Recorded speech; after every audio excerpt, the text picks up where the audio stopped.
Hey guys, welcome to tech with Aman. And इस video में हम देखेंगे कि की बेस्ड शार्डिंग क्या होती है एंड हाउ टू चूज की फॉर द शार्डिंग एंड उसकी एडवांटेजेस एंड डिसएडवांटेजेस क्या होती है जो की बेस्ड शार्डिंग है उसकी। ये video system design tutorial series का पार्ट है, लिंक इन द डिस्क्रिप्शन। मैं सिस्टम डिज़ाइन रिलेटेड काफ़ी वीडियोस बनाता रहता हूँ। अगर आपको उस टाइप की वीडियोज़ में इंटरेस्ट है तो प्लीज़ कंसिडर सब्सक्राइबिंग।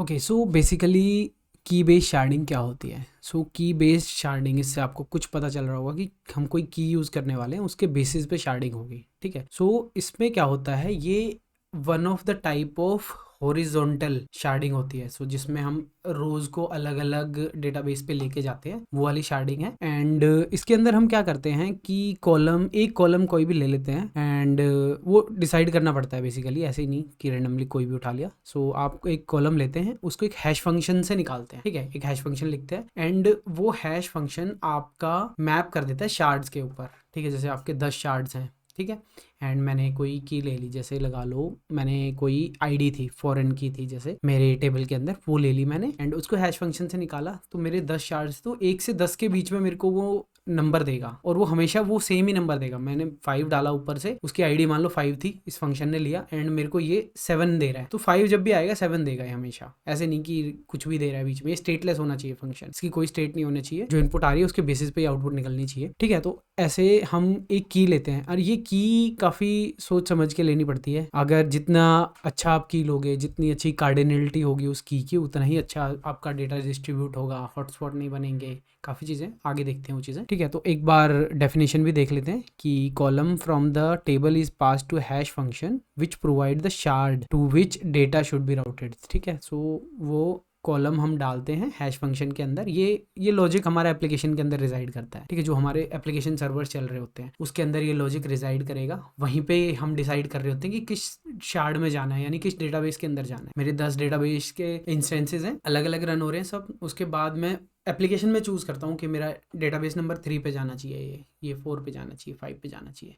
ठीक है, तो ये सारा एप्लीकेशन लेयर जो हमारी होती है वहीं पे डिसाइड होता है, वहीं पे हैश फंक्शन होता है ये। ठीक है, and hash function should return same value for the same input. ठीक है, so it should be stateless, जैसे मैंने बताया था। ठीक है, एक यहाँ पे मैंने एक छोटा सा एग्जांपल भी ले रखा है। सो इस एग्जांपल को बात कर लेते हैं। ओके, सो यहाँ पे मैंने कुछ कॉलम्स का नाम नहीं दिया है, बट मेरे कुछ कॉलम्स है, जैसे 3 कॉलम्स है लगा लो। एंड ये जो कॉलम है मेरा लगा लो, इसको मैं एज अ की यूज कर रहा हूँ। इसको मैं हैश फंक्शन से निकालता हूँ और हैश फंक्शन मेरे को बेसिकली एक शार्ड नंबर देता है। अब यहाँ पे मान लो मेरे 2 शार्ड्स थे, तो वो 1 2 1 2 इस टाइप से देगा किस कॉलम को किस शार्ड के अंदर जाना है। ठीक है, तो ये हैश फंक्शन का काम होता है एंड ये पूरा लॉजिक हमारा ये एप्लीकेशन में रिजाइड करता है, ना कि डेटाबेस के अंदर रिजाइड करता है। ठीक है, ओके, एक और एग्जांपल ले लेते हैं। जैसे कि मान लो मैं उबर इम्प्लीमेंट कर रहा हूँ, ठीक है, एंड उसके अंदर मेरे पास जो ड्राइवर्स हैं उनका डेटा आ रहा है। ठीक है, तो मेरे पास फील्ड्स आ रहे हैं, driver ID, latitude, longitude and created at. ठीक है, तो ये मेरे पास पूरा डेटा आ रहा है, लगा लो एक काफका के थ्रू आ रहा है, मेरे को एक क्यू के थ्रू डेटा आ रहा है, उधर से कोई सिस्टम है वो पुश कर रहा है, इस डेटा को मेरे को इंजेस्ट करना है। सिंस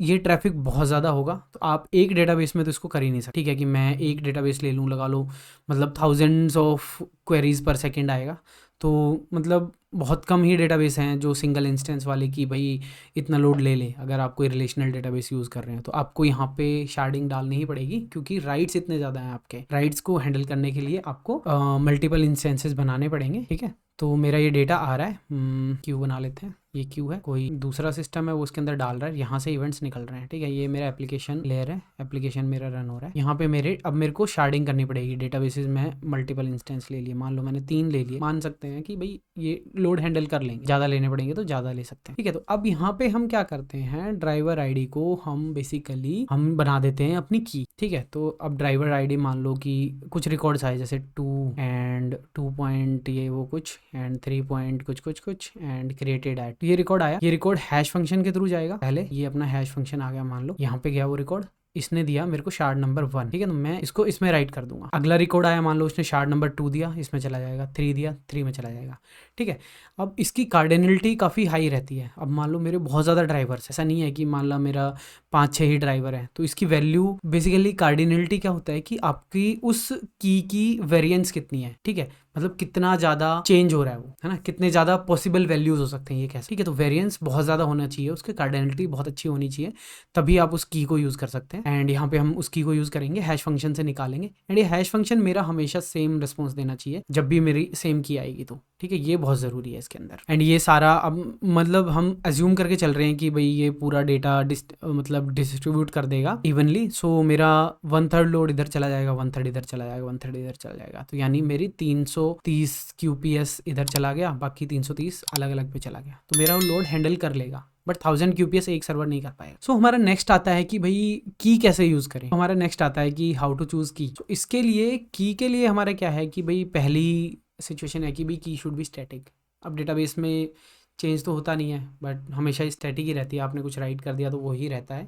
सो की हमेशा सेम रहनी चाहिए, ऐसा नहीं कि अभी की कुछ आपने स्टोर की थी बाद में वो चेंज हो जाए, नहीं, वो ऐसा होता भी नहीं है, बट होना ऐसा ही चाहिए, अजम्पशन है, ठीक है। दूसरा है हाई वेरिएंस। हाई वेरिएंस यानी हाई कार्डिनलिटी, ठीक है। वेरिएंस बहुत ज़्यादा होना चाहिए, ऐसा नहीं कि भाई 2-5 वैल्यू हो सकती है। अब 2-5 वैल्यू होगी तो मान लो हैश फंक्शन मेरा एक ही मान लो, और वो मान लो मेरी 5 वैल्यू है एंड हैश फंक्शन मैंने लगाया, और हैश फंक्शन क्या है कि एक ही इंस्टेंस पे भेज रहा है उन 5 वैल्यू को, तो मेरा कोई फ़ायदा ही नहीं हुआ डेटा मतलब ये करने के लिए शार्डिंग की बेस शार्डिंग का कोई फ़ायदा ही नहीं हुआ, क्योंकि 5 ही वैल्यू हो सकती है, वो सब भी एक ही डेटाबेस पे भेज रहे हैं। तो उससे क्या होगा कि भाई मेरा वो डेटाबेस हॉटस्पॉट बन गया, उसको मतलब सारा लोड उसी पे चला जाएगा, बाकी 2 तो बैठे रहेंगे, ठीक है। तो वेरिएंस अच्छी होनी चाहिए उसकी। एंड यहाँ पे हम मतलब कंपोजिट की भी ले सकते हैं कि मान लो मैंने दो कॉलम ले लिए या 3 कॉलम 5 कॉलम ले लिए, उनसे मैं फिर एक की बना रहा हूँ और उसके थ्रू फिर मैं उसको हैश फंक्शन पे डाल रहा हूँ और वहाँ से निकाल रहा हूँ। आप ऐसा भी कर सकते हैं, तो कंपोजिट की भी अलाउड है यहाँ। सो नेक्स्ट देखते हैं कि भाई एडवांटेजेस क्या क्या है मेरे जो की बेस्ड शार्डिंग है उसकी। सो इसमें की आपने अच्छे से यूज़ की तो आपका डेटा बिल्कुल प्यार से डिस्ट्रीब्यूट होगा।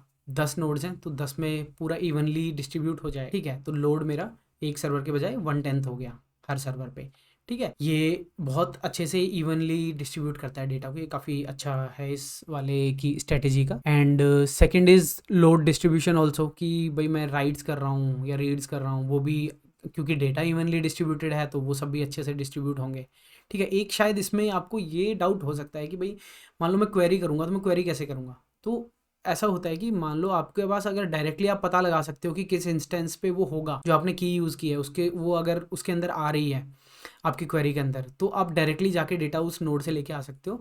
बट अगर जैसे आपको पता ही नहीं है तो आप क्या है वो सेम क्वेरी मल्टीपल इंस्टेंसेस पे भेजते हो, ठीक है, एंड फिर आपका डेटा लाया जाता है। तो नेक्स्ट इज कि आपको इसमें कोई मैप वगैरह मेंटेन नहीं करना पड़ता, आपको अलग से दूसरी स्ट्रेटेजीज है उनमें मैप मेंटेन करना पड़ेगा, वो देखते हैं हम। बाकी इसमें कोई मैप मेंटेन नहीं करना पड़ेगा आपको, तो इजी है आपका, मतलब एक स्टेटलेस फंक्शन है, उस फंक्शन के थ्रू सब कुछ हो रहा है, वो डिसाइड कर रहा है सारी चीज़ें। ये एडवांटेजेस हो गई की बेस्ड शार्डिंग की। डिसएडवांटेजेस क्या है की बेस्ड शार्डिंग की। सो अगर डिसएडवांटेजेस में देखें तो अगर आपके हैश फंक्शन में कोई चेंज होता है तो आपको पूरा डेटा इधर उधर डिस्ट्रीब्यूट करना पड़ेगा।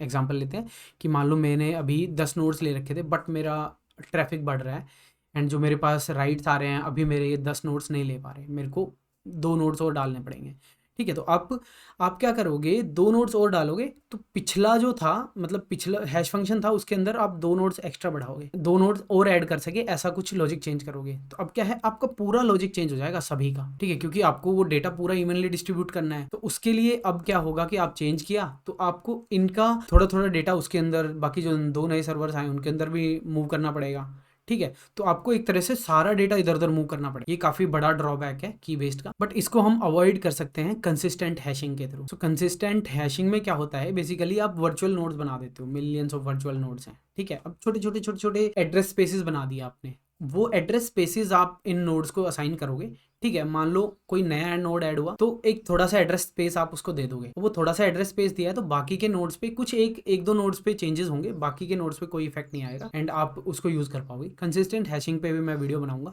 इसी प्लेलिस्ट में डाल दूंगा, लिंक इन द डिस्क्रिप्शन। तो ऐसे बेसिकली आप इसको अवॉइड कर सकते हो बाय यूजिंग कंसिस्टेंट हैशिंग। पहले मैं सोचता था कंसिस्टेंट हैशिंग का काम क्या है यार, मतलब थोड़ा अब समझ में आया कि हाँ वहाँ पे काम आ सकती है कि आपका एड्रेस चेंज ना हो, ठीक है। आप क्या करोगे, एक एड्रेस स्पेस एक नोड को दे दोगे, ठीक है। जैसे मान लो कंसिस्टेंट हैशिंग यूज कर रहे हैं हम, 1 से 1000 नोड मतलब एड्रेस स्पेस है उसके अंदर, ठीक है। अभी मैंने क्या है 100 दे रखे थे उसको, 10 नोड थे तो सबको 100 दे दिए थे मैंने। अभी क्या है कि मान लो मेरे को चेंज करना है तो मैं एड्रेस स्पेस कुछ उठा के उसको दे दूंगा। मान लो मैं 900 से 1000 वाला 2 जो इंस्टेंस हुए हैं उनको दे दूंगा, बाकियों में मैं थोड़ा थोड़ा डिस्ट्रीब्यूट कर लूंगा, इधर उधर चेंज कर लूंगा। मान लो मैं 10 इधर कर दिया, मान लो 10 पहले से उठा के दूसरे में मूव करूंगा, या फिर 10 पहले से उठा के मैं आखिरी वाले में मूव कर दूंगा। मे बी थोड़ा कंफ्यूजिंग हो, बट कंसिस्टेंट हैशिंग में मैं डायग्राम के थ्रू अच्छे से समझा दूंगा ये चीज़, ठीक है। तो वो आप कर सकते हैं। एंड दूसरा ड्रॉबैक यहाँ पे है कि भाई आपकी रेंज बेस्ड क्वेरी है ना, वो इनएफिशिएंट होगी थोड़ी। अब आपको रेंज बेस्ड क्वेरी चलानी है तो आपको जाके हर नोड पे चलानी पड़ेगी, क्योंकि आपको पता ही नहीं है रेंज क्या है, क्योंकि रेंज का हमने कुछ किया ही नहीं है यूज़। यहाँ पे हम की बेस्ड कर रहे हैं तो उसमें रेंज मतलब अच्छे से नहीं चल पाता। आप जो भी कोई रेंज बेस्ड क्वेरी होगी वो आप हर नोड पे भेजोगे, वहाँ से डेटा आएगा, उसको मर्ज करोगे एंड फिर एप्लीकेशन आपको यूज़ करेगा। तो ये इसकी डिसएडवांटेजेस होगी। Thank you. Please like share and subscribe. अगर आपको कंटेंट अच्छा लगा हो तो दोस्तों के साथ शेयर करें, उनको काफ़ी हेल्प होगी इन केस अगर वो सिस्टम डिज़ाइन की तैयारी कर रहे हैं तो। Thank you.